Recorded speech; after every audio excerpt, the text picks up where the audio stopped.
Today, my ever wonder is, why does Tyler have a basketball? This is Leah from the race center and Tyler from the rec department, and we are out in a little bit of weather, and here we are. What a great segue, Leah. Because at the end of our last little session, we were talking about how conditions in the ocean on the other side of the continent might affect the weather that we experience here. And so this basketball is not just any basketball. As you can see, that's the South Pole. And oh, look at that. Here we have South America, North America. There's Waterville Valley right up there. Yep. Did you draw that freehand? Yeah. Oh yeah. Yeah. No, just. And so, how can what is happening here be affected by what is happening here? So it's all about our friend Enzo. Do you know Enzo? Personally. Oh, okay. Yeah. Well. Yeah. You know, pretty sometimes fickle actually in nature, because Enzo is the El Nino Southern Oscillation, and that refers to the water temperature here near the equator in the eastern Pacific Ocean. And so typically the winds here are easterlies. They're coming from the east and moving towards Indonesia and the coast of Asia over here.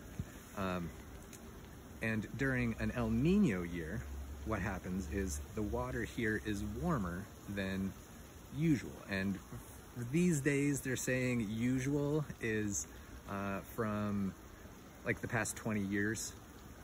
And so if the water is a couple degrees warmer, then that's an El Nino. And what happens is sometimes that wind changes direction. So the water is warmer here. That disrupts some of the airflow, which then affects the jet stream, which then affects the weather that is coming across North America and the United States and Waterville Valley. When there is a La Nina, which is what is predicted to continue, it's happening right now, and it is predicted to continue into the springtime. And so what happens then is the water is colder here because these easterly winds are blowing more strongly, and so they're moving this warm water across the ocean, and then there's more upwelling of cold water in this area here.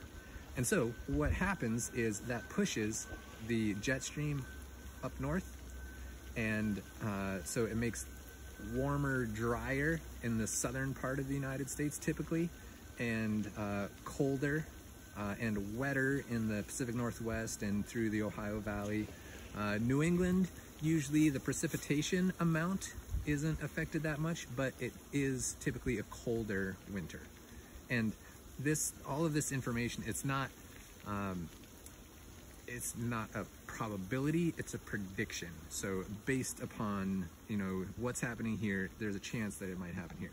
And why is that when this is thousands of miles away? Well, if it's just sitting here, it's not really, like, it wouldn't matter. But if it's spinning, see if I can do it, at 1,000 miles an hour, then what is happening here is clearly going to affect everything that's happening all over. And that's why, right now, this early snow that we are standing in may be a precursor to lots of more snow and cold. We'll see. It's what we need to hear for Ski Town. Thank you.